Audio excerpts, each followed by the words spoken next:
Bon, faut penser à conclure comme dirait l'autre. Surtout que c'est la saison du ski. Oui, mais tu veux conclure sur quoi? Allez, si on terminait par un grand colloque, un truc bien badass. Le colloque sur l'enseignant du 21e siècle. On en parle dans un instant.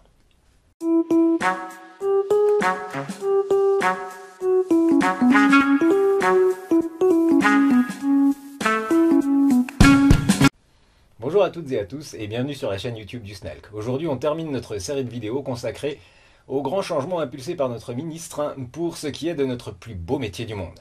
On a parlé des états généraux du numérique, du Grenelle de l'éducation, aujourd'hui on se fait le grand colloque. Le SNELC l'a suivi pour vous, j'en ai regardé une partie et on s'est relayé parce qu'on ne va pas se mentir, c'était long et on avait d'autres visios qui tombaient le même jour. C'était long et assez roboratif ou rébarbatif, enfin les deux.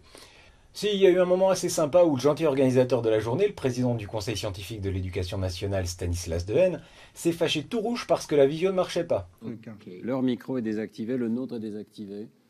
Béatrice. Écoutez-moi, dans ces conditions, je vous laisse. On voit bien qu'il n'est pas prof, sinon il aurait pris la chose avec plus de philosophie, le pauvre. D'ailleurs, pour un colloque sur les enseignants, le premier truc qu'on peut dire, c'est qu'à part des grands professeurs d'économie ou de sociologie, on n'en aura pas vu beaucoup des profs. En même temps, quand on veut parler d'un sujet, autant ne pas consulter les principaux intéressés. Ils ont trop la tête dans le guidon pour réfléchir, alors on réfléchit pour eux.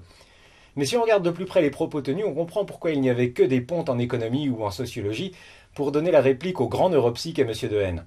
En effet, pour résumer ce colloque, on peut faire deux parties assez claires. 1. Dans le futur, les profs ne devront plus enseigner des savoirs dits traditionnels, ou plutôt ces savoirs devront changer. Les maths, l'histoire, tout ça, ça sert à rien. Les seuls savoirs qui ont du sens sont le vivre ensemble, les valeurs de la République et les savoirs liés à la préservation de l'environnement. Et dans le futur, en fait, 2, ces savoirs seront moins importants que les compétences. Mais attention, pas n'importe quelles compétences, les compétences sociales. Il faudra être capable de collaborer, de travailler en équipe. D'ailleurs, c'est ce que recherchent les grandes entreprises américaines. Elles s'en fichent du niveau en maths ou en sciences ou même en langue. Elles veulent des gens qui savent bosser en équipe. Donc c'est ça que l'éducation nationale doit produire. J'en discutais avec un ami économiste qui a bien ri. Oui, j'ai des amis économistes.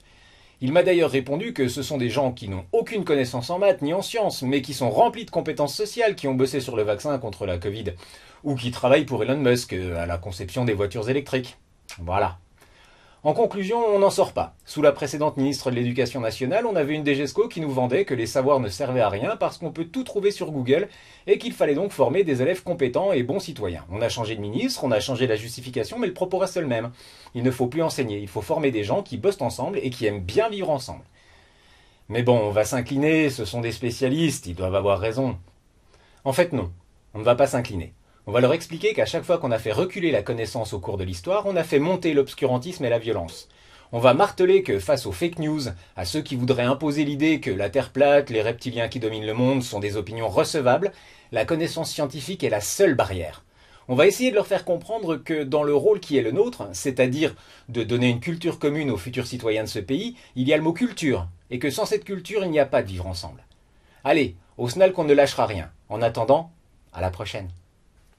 Et n'oubliez pas, si cette vidéo vous a intéressé ou si vous avez envie de réagir, mettez-nous des pouces bleus ou des commentaires. Et si ce n'est pas encore fait, n'hésitez pas à vous abonner. Vous serez prévenu lorsqu'une nouvelle vidéo sortira.